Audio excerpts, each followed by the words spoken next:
What's up, guys? Welcome back to the Hold the Phone podcast. I'm your host, Alex. I'm joined by my host, Ryan. What's up, Ryan? Not a whole lot, but we got a lot to talk to you guys about a busy NFL week, and we're excited to just jump right into it. Yeah, we do. All right. So I guess we'll jump right into league news. You want to take the reins on this one, Ryan? Yeah, I'd be happy to. You want to start with the big elephant in the room? The news we got last night that Antonio Brown will be traded to the Oakland Raiders once the league year starts on Wednesday. Only for a third and a fifth round pick. I think AB kind of diminished his value a little bit as the trade talks went on, but I mean, still a great trade by Mike Mayock, the new GM of the Oakland Raiders, but it's going to be weird seeing AB in a different uniform next year. Yeah, what do you think, Alex? It's going to be very weird, and apparently, according to Adam Schefter, there were a lot of teams willing to pay way more than that. They just weren't willing to restructure his contract to what he wanted, because apparently he wanted to be the highest paid wide receiver in the league. And I think it came out he's getting like 3 years, $60 million or something like that. And yeah, $30 million of it is guaranteed. Yeah, it's crazy. I mean, he's going to be the highest paid wide receiver. And, I mean, I guess it makes sense for the Raiders. I mean, it makes sense in the case that they didn't have to give up a lot. Like, if they would have traded one of the first round picks, I would have been like, that makes no sense. But the fact that you gave up a third and a fifth, you might as well risk it, right? Oh yeah, the fact that they have Antonio Brown, Derek Carr, and all of their first round picks is huge. I think they definitely won this trade. And I think this pretty much solidifies that they're going to keep Derek Carr. At least for a year. I mean, If he can't make anything work with AB, I'd maybe move on. Yeah, I think they'll keep him next year and wait and try and get either Tua, Jake Fromm, one of those guys, or even maybe try and hold out for Trevor Lawrence, but they'd have to be bad for like 2 more years, which, I mean, they looked pretty bad last year, so I guess we'll see where that goes. AB might be a game changer. I did see one tweet that really made me laugh last night that said, with 3 seconds left on the clock, Carr finds AB in the end zone. Final score, Chiefs 52, Oakland 14. I could see it. I can see it already. I don't know. Maybe it'll be the second coming of AC/DC, except for DC/AB. I like it. But yeah. Well, let's move on to last time we talked. We talked to you guys about how Jadeveon Clowney of the Houston Texans and DeMarcus Lawrence of the Dallas Cowboys had not been franchise tagged, but since we've last talked, they have been franchise tagged. How do you feel about that? Sad. I wanted the Panthers to sign them. But no, I mean, for their teams, it makes sense. Bring them back, 1-year deal, prove it. Let's try and make a run at the championship. If it doesn't work, we'll either pay you or you can find another team. Out of those two, who do you think is more likely to end up moving on and leaving the team?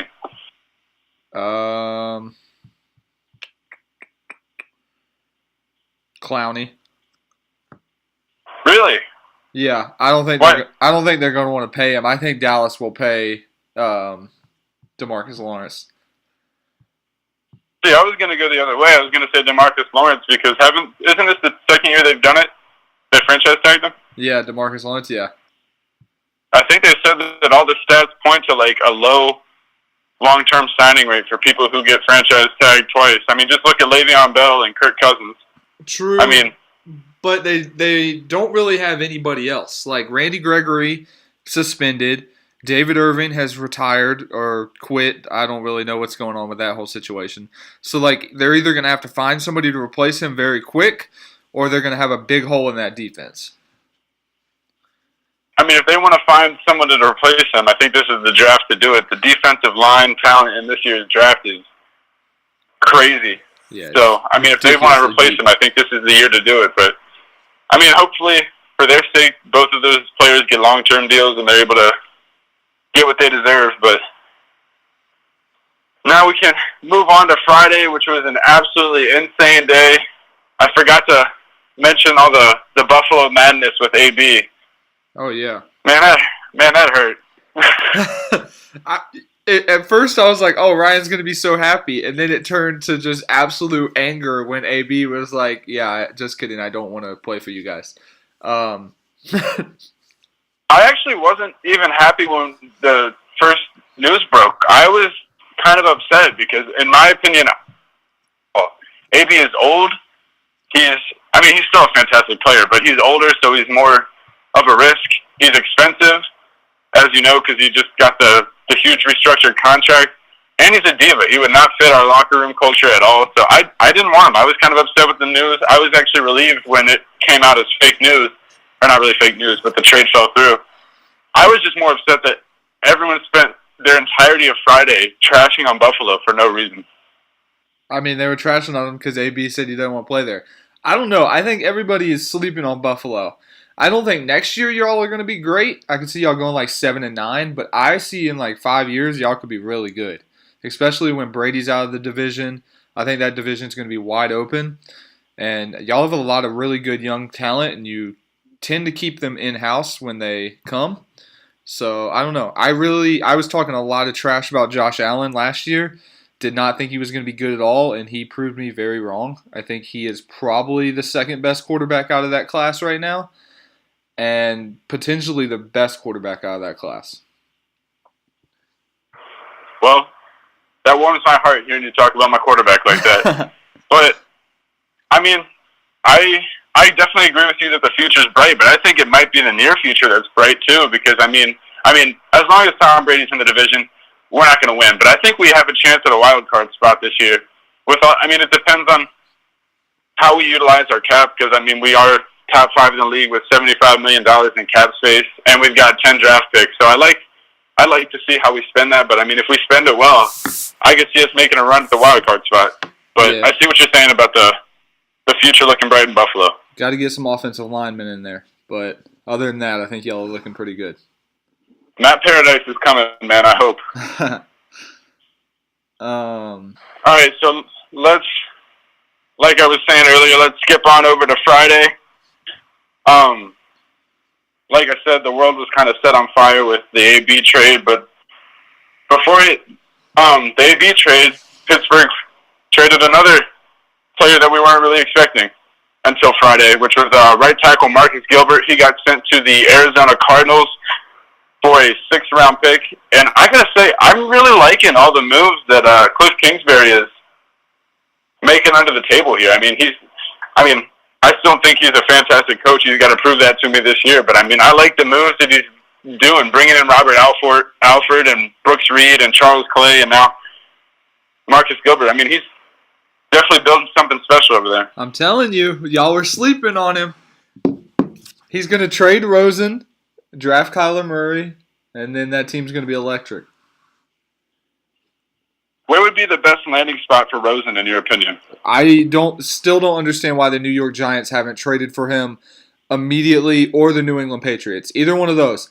I would be offering my first-round pick. Hang on. No. If I'm the Giants, I'm not giving my first-round pick. If I'm the Patriots, I'd give them my first-round pick right now.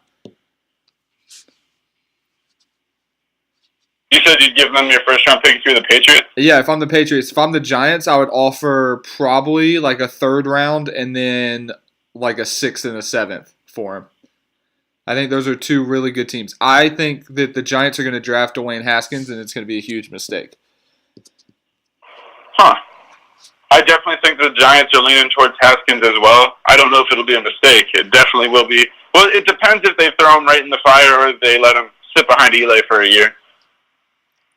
I think the media in New York would demand that he plays.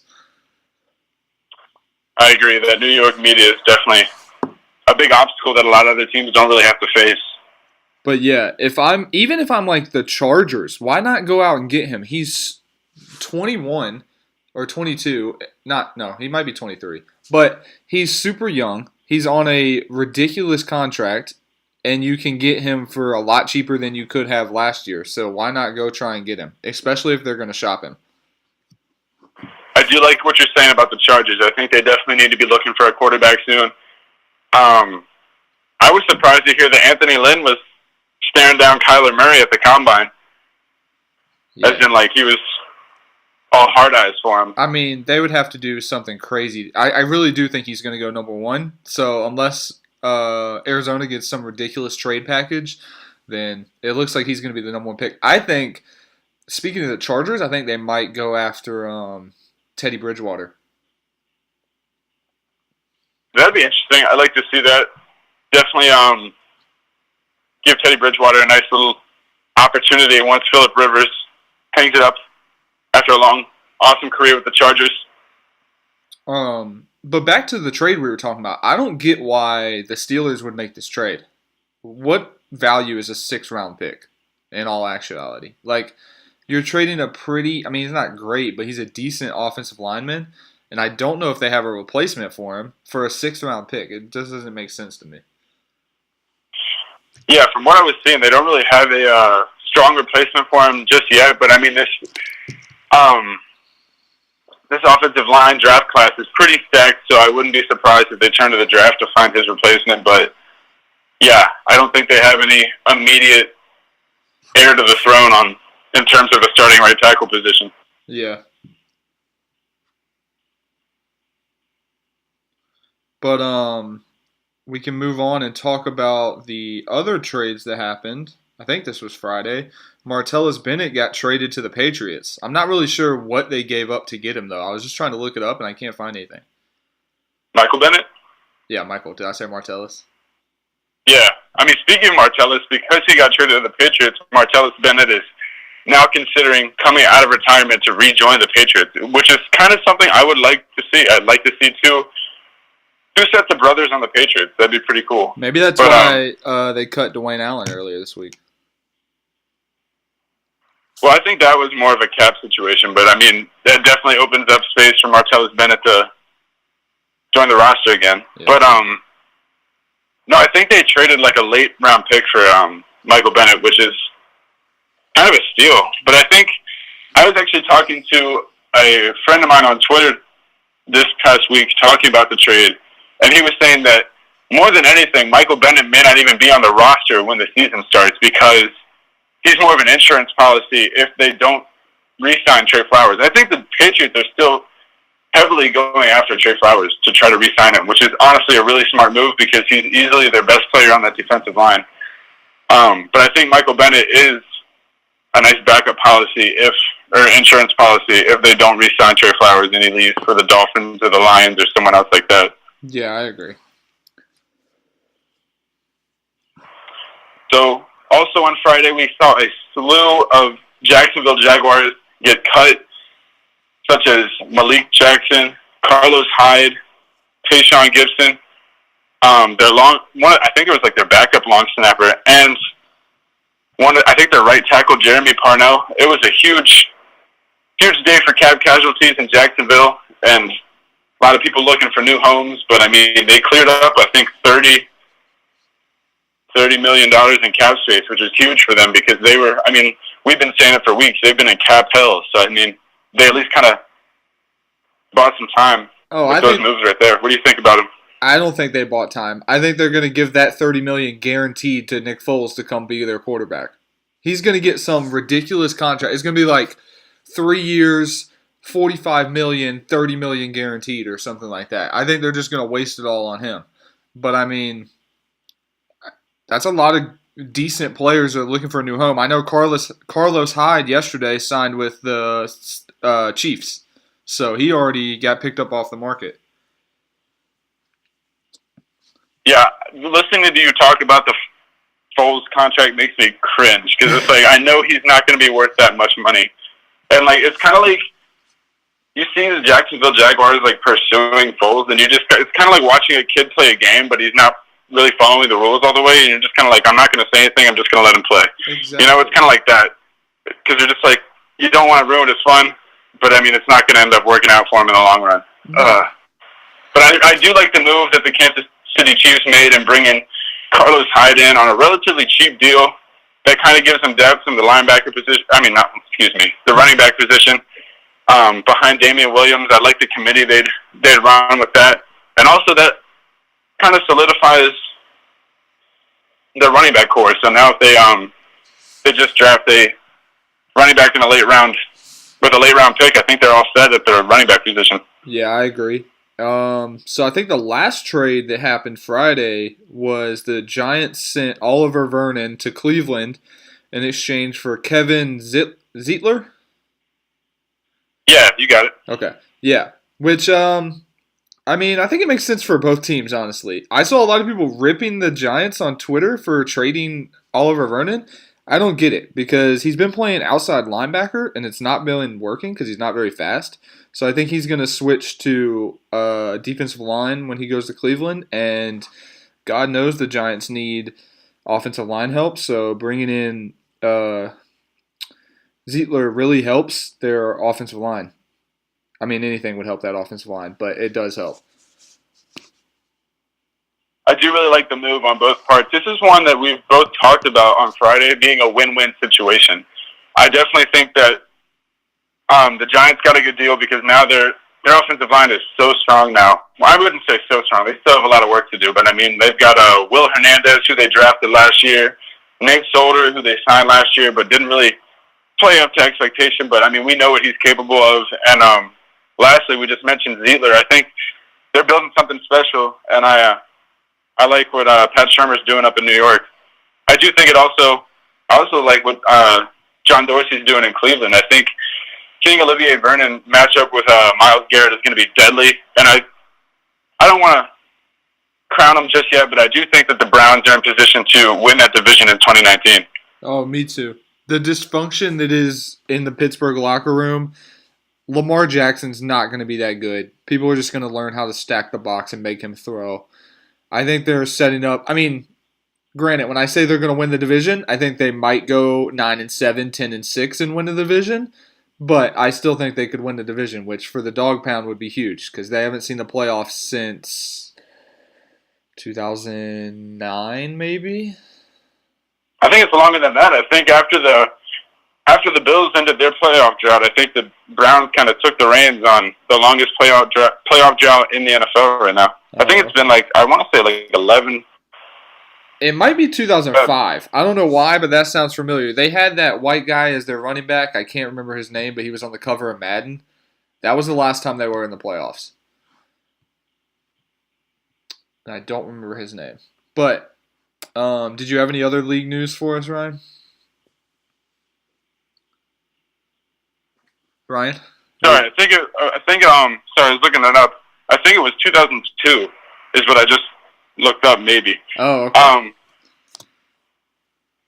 Oh, no, that's not right. Never mind. I think it might have been 2005. I think you got it right. Okay. But lastly, to end up, finish off the league news, we saw that Eric Weddle, who is a longtime safety for the Chargers and then played the last 2 seasons with the Ravens, he got cut by the Ravens and then joined the Los Angeles Rams. I think it's a great signing for the Rams because I think they're anticipating losing LaMarcus Joyner, and I think that's a lot of good veteran depth that they just signed for a relatively decent amount compared to what some of these safeties are going to bring it in come Wednesday. But I like the move. I don't really know why the Ravens let him go, but I like the move by the Rams. I mean, speaking of free safeties, there are a lot that are free agents. Like Landon Collins didn't get franchised by the Giants. Earl Thomas is obviously a free agent. HaHa Clinton-Dix could be a free agent. Yep. LaMarcus Joyner, Tyrann Mathieu, Clayton Gathers. Yep. And Jaleel Addae just got cut by the Chargers yesterday. He's pretty good. It makes me very happy as a Panthers fan because we desperately need another safety, but who knows? They'll probably let me down and end up signing somebody really old or something like that. Probably go after Glover Quinn. Mike Mitchell or something like that and make me sad instead of going to get Tyrann Mathieu or literally anybody other than Mike Mitchell now that I look at the list. But yeah, had to do it to him. I mean, it's a pretty good transition into the free agencies. Do you have any rumors or anything you'd like to talk about when it comes to free agent? Well, one thing that kind of stuck out to me on Friday was offensive tackle for the Denver Broncos, Billy Turner, cut off all extension talks with the Broncos and has decided to become a free agent. I on Wednesday. I don't really have any leads after that, but I mean, I think it is very interesting that he just kind of abruptly stops extension talks, and he's going to kind of test his value in free agency. Excuse me.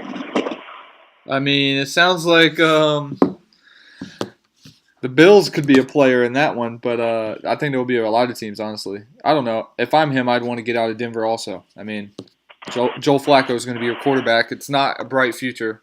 Your best wide receiver is Emmanuel Sanders, who got injured at the end of the year. And then behind him is Cortland Sutton, which, I mean, he's not bad, but I don't know. I don't think it's going to be a good time for them.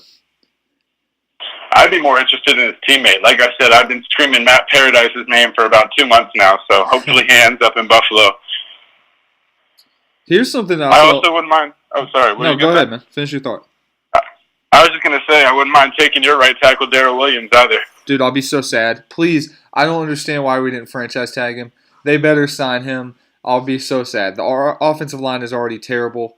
Matt Khalil is on the books for like $25 million. It makes me so sad. It's a shamble. But one thing I saw Ian Rappaport tweeted yesterday was that the Packers and 49ers are both highly interested in Dee Ford.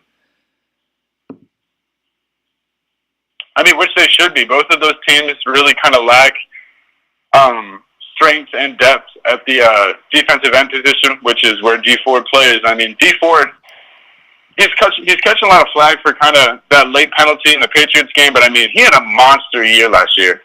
And I definitely think that the Chiefs can rein in some big prizes when they trade him, if they decide to trade him. I'd be interested to see where he lands. I'm interested to see where Lev's going to land.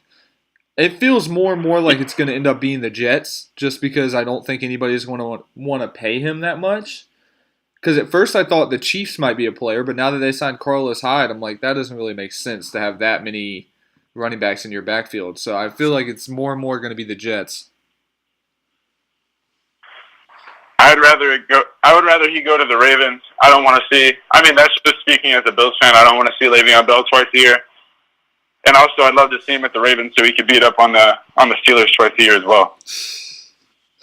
I don't know. I don't think he wants to go there, but maybe. One other thing I saw was that, where is it?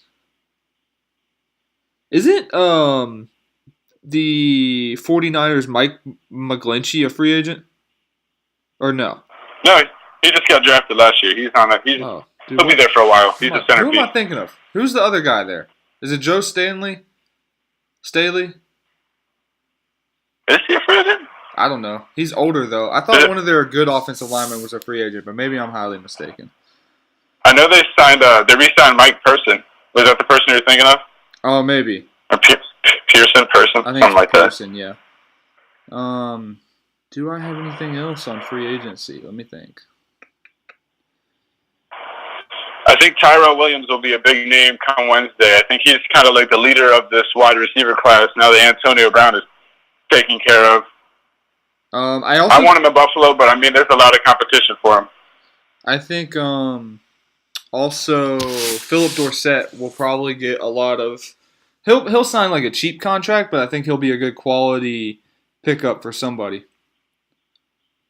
You think he re-signs with the Pats? No. I think they won't give him enough money. I think somebody's going to end up giving him more money. I think Philip Dorsett's going to be one of those people that kind of leave the Patriots and then don't end up panning out. Maybe. I feel like he is kind of like a system receiver. I mean, because he didn't play well when he was at the Colts. But, I mean, he also didn't play well when he was in his first year with the Patriots either. That's true. Another thing that we haven't talked about is, so everybody's talking about Le'Veon Bell as the free agent running back, but Tevin Coleman is also a free agent, and no one is talking about him. Yeah, he's in the back of my mind, but like I don't think that he'll end up signing with my team. But I mean, he would be a great free agent addition to anyone that needs a running back. So honestly, I think you've been saying the name, calling the name of the Houston Texans for Le'Veon Bell all this time. I think they'd be a really good suitor for Tevin Coleman. That's a because I mean, if they're looking to move on from Lamar Miller, I almost said Lamar Jackson, Lamar Miller. I mean, I think Tevin Oh my gosh, words are hard. I think Tevin Coleman would be a great addition for Houston. And honestly, Tevin Coleman is like a younger version of Lamar. Damn it, I was about to say Lamar Jackson. Lamar Miller. Well, I mean, if they can, it all depends if they can get a better financial deal for Tevin Coleman, which I don't think they would be able to. But I mean, I'd be interested to see if Houston ends up with him. Also, the Saints might end up with, which would be interesting because they're division rivals with his old team, the Falcons. But if they're looking to move on from Mark Ingram, which is another running back name that no one's really talking about, I think the Saints would be a great option for him, although they don't really have a lot of cap space. I think, hot take, Mark Ingram is going to end up signing to be the backup or just have less carries with Carolina. I think he's going to be our ground and pound guy because a report came out like a week ago that Ron Rivera wants to lessen McCaffrey's load, and they're going to have to get a bruiser back there, and I think it's going to be him. You guys could just re-sign C.J. Anderson. I don't want him. Another thing. Yeah, Mark Ingram. Oh, sorry. No, go ahead, man. Good. Finish your I was thought. just going to say, Mark Ingram to Carolina would be a really good move, in my opinion. I think he'd be a great addition for you guys, and I'd like to see him kind of bruise the Saints defensive line twice a year. Yeah, I'd be very excited. That'd be a budget pickup that I would love. Something Jay Glazer just tweeted, I think it was a couple days ago, is that the Patriots are interested in Randall Cobb, bringing him in on a cheap deal. That doesn't surprise me in the slightest. And honestly, if they did, I think Randall Cobb would turn into, I don't want to say a star, but I think he would shine in that offense. Because they have a nice little niche of signing guys to a cheap deal and turning them into studs. So honestly, as Randall Cobb's agent, I would love to take him to New England. I'd love to kind of turn his career around, maybe get him some more money in the latter half of his career. But I mean, great move for the Patriots, in my opinion. Also just saw this on CBS while I'm looking at my phone. The Buccaneers and the Ravens are highly interested in Tyrann Mathieu. I could see that. I saw that about the Ravens. I don't know if they'll be able to pay him quite what he wants, but I mean, do you know what that means? That means if he signed with the Bucs, that would be him reuniting with his old coach Bruce Arians, which would be amazing. Oh yeah, it would. That would be. He coached him in Arizona. Yeah. Another thing, also on CBS, Eagles and Cowboys are both interested in trading for Duke Johnson from Cleveland. Oh, I thought you were going to say Jordan Howard. I heard the Eagles are also very interested in Jordan Howard, and I think they definitely need to trade for either one of those running backs. They need to get somebody. Did they re-sign Jay Ajayi? I think he's a free agent. I want to say he's a free agent. And honestly, with the amount he's been getting injured, I don't know if it'd be smart to trade for him. I mean, to re-sign him. I don't know if the Eagles should re-sign him, but I would love to have him as a big man on the Bills for a cheap deal, if he'll sign for cheap. Yeah, at what point do the Bills have to start thinking about finding somebody to replace LaShawn McCoy? I think that they draft someone this year. I think they might sign a cheap backup just to help in a committee, but I think they do draft someone this year. I think they really like the story of Quadre Olison. I think he was the running back for Pitt. He's a Buffalo native, grew up in the area, went to high school there, and he went to Pitt, which, if you don't know, is LaShawn McCoy's alma mater. So, I mean, everything's kind of lining up there. Oh, yeah, that does seem like a good fit now that you say it. I don't really have much left. What about you? Not a whole lot left for you guys. We had a lot of league news to cover, and I'm just really pumped for free agency to start on Wednesday. Yeah, very excited, very excited. Oh, and other news, the Carolina Tar Heels beat the Duke Blue Devils last night, making me a very happy person. And congratulations to Ryan and the University of Virginia Cavaliers for winning the ACC this season, or the regular season. The ACC tournament begins Tuesday, I believe, and ends on Saturday. Should be a good time. Well, thank you very much. I think it'll be a great matchup. I honestly think that our two teams might face off in the championship round, in which case, good luck, and you guys are a great opponent. Yeah, you too. All right. We'll get back with you guys next week. I appreciate it.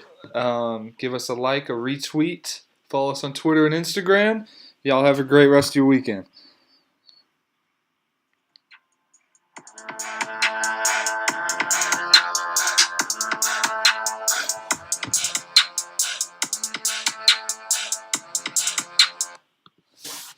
I think that was good, man.